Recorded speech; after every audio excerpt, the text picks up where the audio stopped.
तो चलिए आज बात करते हैं इतिहास के सबसे बड़े महाकाव्यों में से एक की। एक ऐसी कहानी जो सिर्फ कहानी नहीं है बल्कि एक शाश्वत लड़ाई है, धर्म और अहंकार के बीच की। आइए इस सफर पर निकलते हैं। जरा सोचिए, एक ऐसी जगह के बारे में जहां चारों तरफ बस खुशहाली हो, शांति हो। ये कहानी ठीक वहीं से शुरू होती है, अयोध्या से। एक ऐसा राज्य जहां कहते हैं हर कोई खुश था और जहां सिर्फ और सिर्फ न्याय का राज था। मतलब एक ऐसी दुनिया जिसकी आज हम शायद सिर्फ कल्पना ही कर सकते हैं।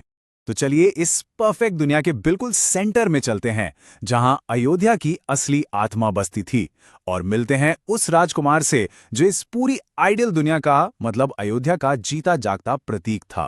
तो अयोध्या के राजा थे महाराज दशरथ और उनके थे 4 बेटे। इनमें सबसे बड़े राजकुमार राम। लेकिन बात यह है कि राम सिर्फ एक राजकुमार नहीं थे, वो अयोध्या की आप कह सकते हैं आत्मा थे। वो सच, त्याग और मर्यादा, इन सब की एक जीती जागती मिसाल थे। लोग उन्हें देखकर ही धर्म का असली मतलब समझते थे। और देखिए खुद राजा दशरथ क्या कहते थे। इन शब्दों में ना सिर्फ एक पिता का प्यार नहीं है बल्कि एक राजा का भरोसा भी है। मतलब राम को सिर्फ एक वारिस की तरह नहीं बल्कि अयोध्या के सुनहरे कल की गारंटी के तौर पर देखा जा रहा था। और राम का जवाब, उनका जवाब तो मानो एक ही लाइन में उनके पूरे कैरेक्टर को बयां कर देता है। उनके लिए ना धर्म कोई भारी भरकम शब्द नहीं था, ये कायनात का वो बैलेंस था जिसे बनाए रखना ही सबसे बड़ी ड्यूटी है। बस उनका कर्तव्य ही उनका धर्म था। कितना सिंपल, कितना गहरा। लेकिन एक बात तो है, जब आदर्श इतने ऊंचे होते हैं ना, तो इम्तिहान भी उतना ही मुश्किल होता है।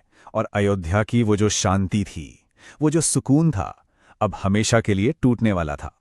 कभी कभी ऐसा होता है ना कि पास्ट में दिया गया एक छोटा सा वादा पूरे भविष्य की कहानी लिख देता है। और अयोध्या की किस्मत भी एक ऐसे ही पुराने वचन पर आकर अटक गई। वजह थी रानी कैकेयी के वो 2 वरदान जो उन्होंने सालों पहले राजा दशरथ से लिए थे और आज उन्हें कैश कराने का फैसला किया। और नतीजा क्या हुआ? अयोध्या के सबसे चहेते राजकुमार जिन्हें राजा बनना था, उन्हें 14 साल के लिए सब कुछ छोड़कर वनवास जाना पड़ा। एक पल सोचकर देखिए, 1 मिनट में राज सिंहासन और अगले ही पल जंगल। क्या बीती होगी? लेकिन राम के चेहरे पर एक शिकन तक नहीं थी। उन्होंने इसे भी खुशी खुशी मान लिया। क्यों? क्योंकि उनके लिए पिता के वचन का मान रखना अपने धर्म को निभाने जैसा था। और वो इस मुश्किल रास्ते पर अकेले भी नहीं थे। उनकी पत्नी सीता, उन्होंने महलों के सारे सुखों को एक पल में छोड़ दिया और क्या कहा, जहां आप हैं वही मेरा घर है। और उनके भाई लक्ष्मण, उन्होंने भी अपनी सारी जिम्मेदारियां छोड़कर बस एक ही प्रण लिया, भैया मैं भी आपके साथ चलूंगा। ये जो लॉयल्टी और प्यार है ना, इसकी मिसाल आज भी दी जाती है। अब कहानी में एंट्री होती है एक ऐसे किरदार की जो राम के आदर्शों का, उनकी सोच का बिल्कुल उल्टा था।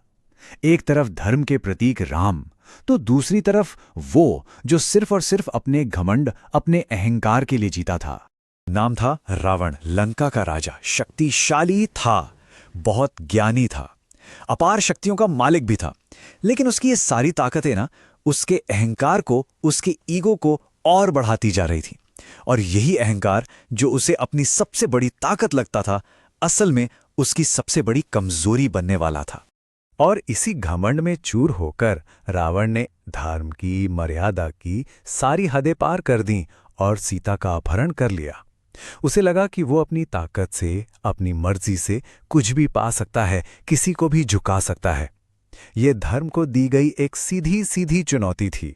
सीता का अपहरण, ये राम की जिंदगी का सबसे बड़ा टर्निंग पॉइंट था। उनका दुख, उनका गम एक शांत योगी को एक मजबूत इरादों वाले योद्धा में बदल देता है। अब ये कहानी सिर्फ एक पति की नहीं रह गई थी जो अपनी पत्नी को बचाना चाहता है। नहीं, ये अब धर्म को बचाने की लड़ाई बन चुकी थी। और राम का ये प्रण, ये सिर्फ रावण के लिए वार्निंग नहीं थी, ये तो अन्याय के खिलाफ एक तरह से जंग का ऐलान था। ये उस कुदरत के कानून, उस धर्म को फिर से स्थापित करने के लिए था जिसे रावण के अहंकार ने चैलेंज किया था।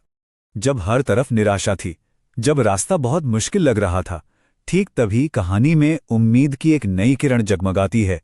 एक ऐसे किरदार की एंट्री होती है जो नामुमकिन को भी मुमकिन बना सकता था। तो जब सब कुछ अंधेरे में डूबा लग रहा था, तभी भक्ति और शक्ति का एक ऐसा तूफान आया जिसने सब कुछ बदल कर रख दिया।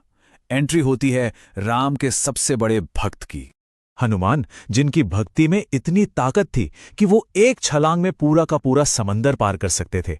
उनका आना इस मिशन में सिर्फ एक नई एनर्जी नहीं लाया, बल्कि जीत का एक भरोसा भी लेकर आया। और अब स्टेज तैयार था फाइनल क्लैश के लिए। ये सिर्फ दो सेनाओं की या दो राजाओं की लड़ाई नहीं थी। नहीं, ये दो अलग अलग सोच का, दो आइडियोलॉजी का महायुद्ध था और इसका फैसला होना ही था।